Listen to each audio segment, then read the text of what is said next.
Welcome back to Morning Line. I'm Matthew Torres with Professor Thomas Schwartz of Vanderbilt University talking about the impeachment inquiry. 615-737+ is the number on your screen if you do want to call or just ask questions or give some comments. So we'll now go to the line. I know we have Ernestine waiting. First off, love the name. What is your question? Hello. I have a comment. Okay. If you look back at the 2016 election, Rudy Giuliani was interviewed on a Friday, and they was asking him about the election. And he said, "Oh, don't worry, we got something coming down the line." Well, they brought up dirt on Hillary Clinton. Well, okay, the same thing is happening. He wants dirt on Joe Biden and his son. That's quite odd to me. He is trying to get elected. And if you keep letting him get elected, he's going to be a dictator. He wants to be like Putin and Kim Jong-un. Thanks. Bold remarks there, yes, too. Yeah. I think they did mention Rudy Giuliani yesterday. He's kind of the if you talk about loose cannons, he's the loose cannon because he was really conducting a lot of the policy on a separate channel. And this was one of the things that really irritated the diplomats, is because there was a formal American foreign policy toward the Ukraine, and then there was this sort of back channel policy of Rudy Giuliani working with Trump directly to try to get information on Joe Biden's son and trying basically to undermine Biden.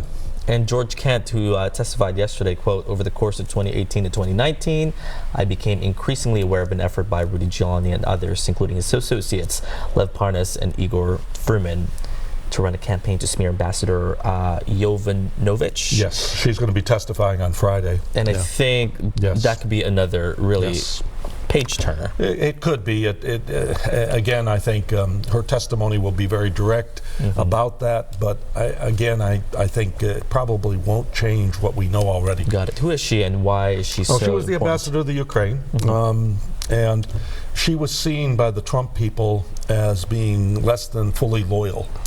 And Trump called her bad news in the conversation.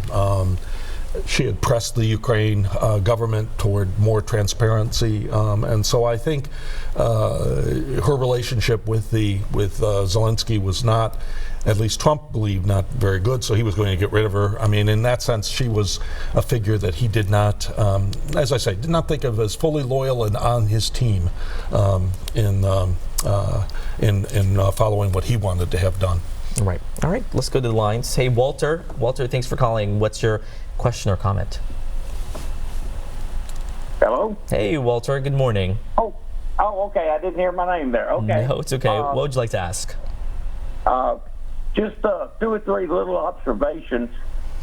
Number one, in the first time that the Clintons were investigated was a issue called Whitewater. And there was a lady that was subpoenaed along with her husband named Susan McDougal. Now, she ignored her subpoena and ended up serving 18 months in jail because she ignored the subpoena. And we don't hear anything about that. Of course, Americans have very short memory when it comes to history. But number two, in the other investigation with the Clintons,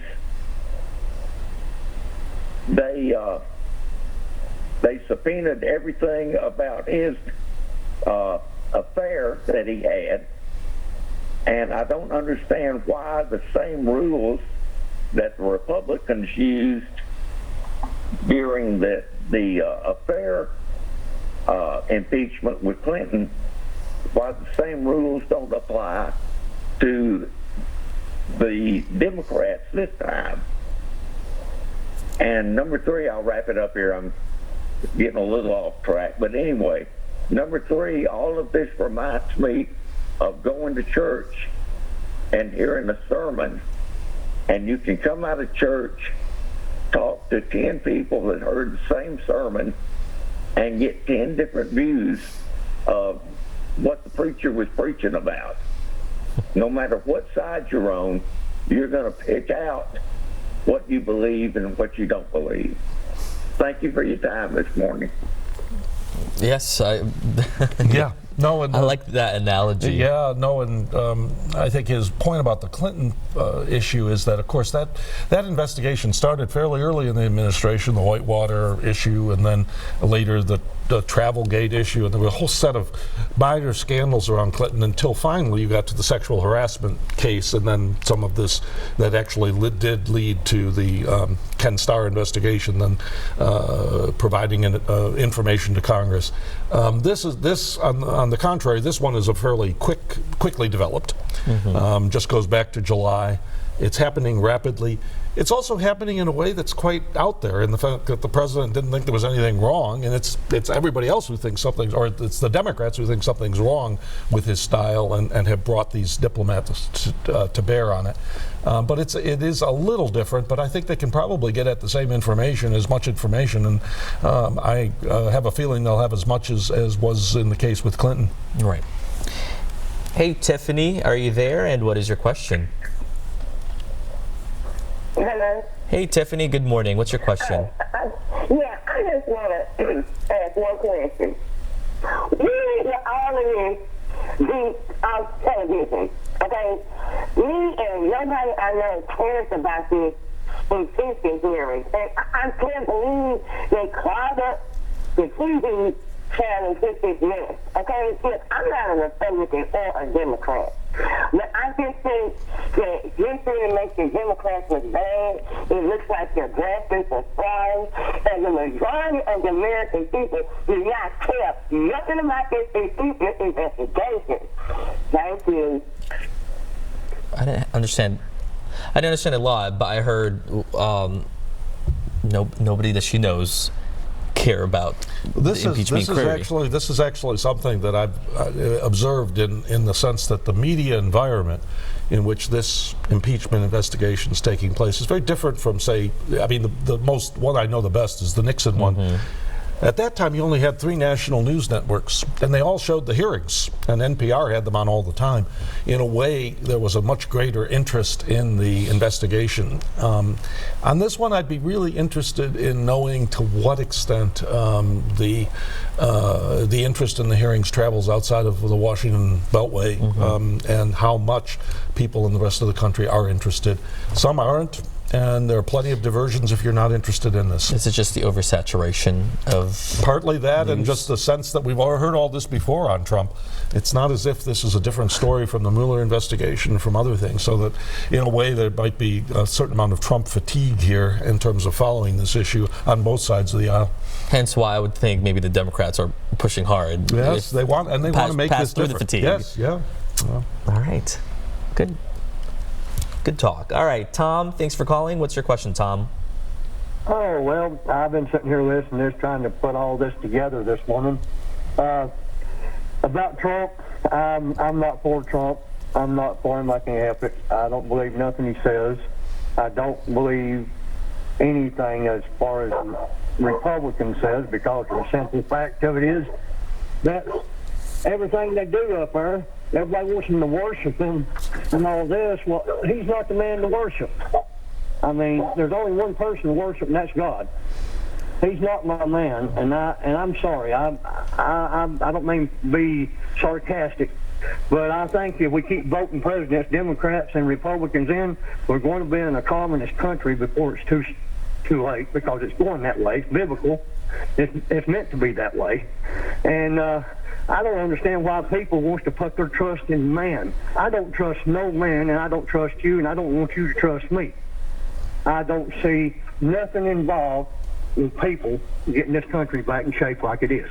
We are going downhill. We'll never make it.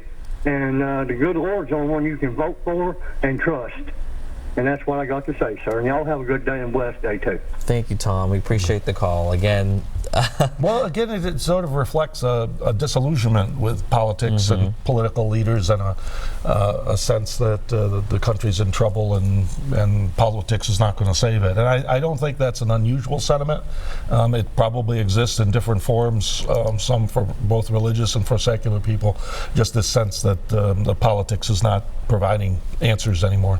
What's interesting to me is his concern of becoming a communist country, where we had a different caller concerned about being a socialist. Oh yeah, no, I think this is the I think the whole dialogue about socialism and communism has come more into play with the sort of the Democratic ticket having a socialist running in Bernie Sanders, and also having a strong pushing very hard for national health care, for a lot of new government programs. All right, I want to go to another caller.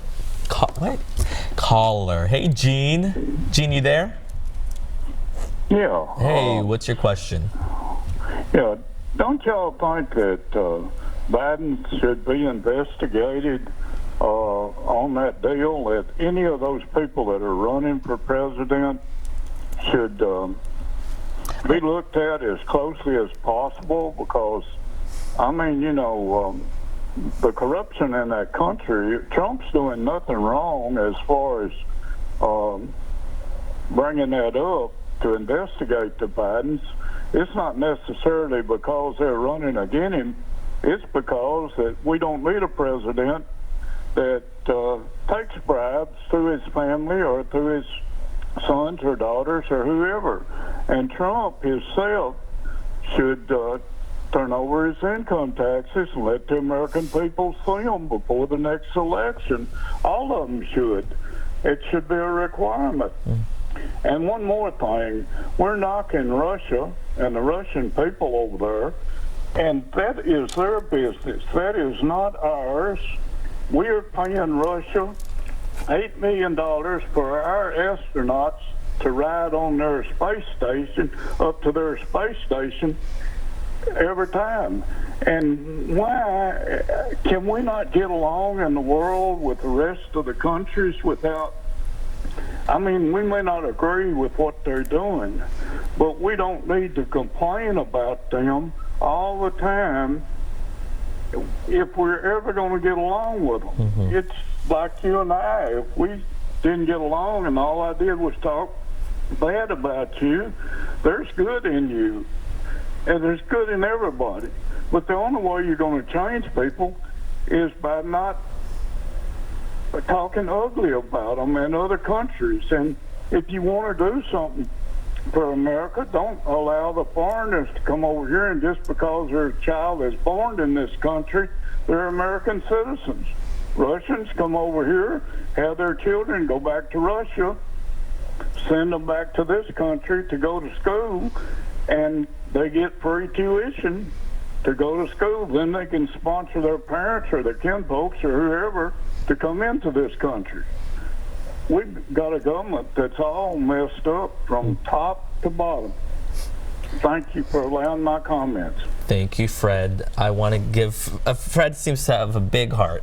Yep. And sorry, Fred, I didn't mean to call you Jeanne earlier. So, again, I'm sure a lot of people are also feeling the same way. Let's just get along. Well, yes, and his point about the Bidens is, of course, one of the Republican talking points, namely... You know, Joe Biden's son was hired by a Ukrainian company, or was put on their board and paid a substantial amount of money, and they obviously hired him not for his knowledge or expertise, but to have access to the vice president. Now, there's no proof or evidence that anything influenced Biden, but that is this type of thing that sort of the appearance. It bothered even George Kent, who's one of the diplomats who commented on it, that he didn't like. He thought it was the appearance of a conflict of interest. Now, the ironic thing is having Donald Trump talk about that, because of course his children are all engaged with various activities too. So, you know, there is a little bit of the pot calling the kettle black. So there is something there, but this is going to be a problem for Biden. And it will probably for the rest until the election. Until the election, depending on what happens with it. Yeah. Right. All right. I know we do have another caller on the line, so make sure to stick around. We'll get to your call in just a moment after the break. You're watching Morning Line.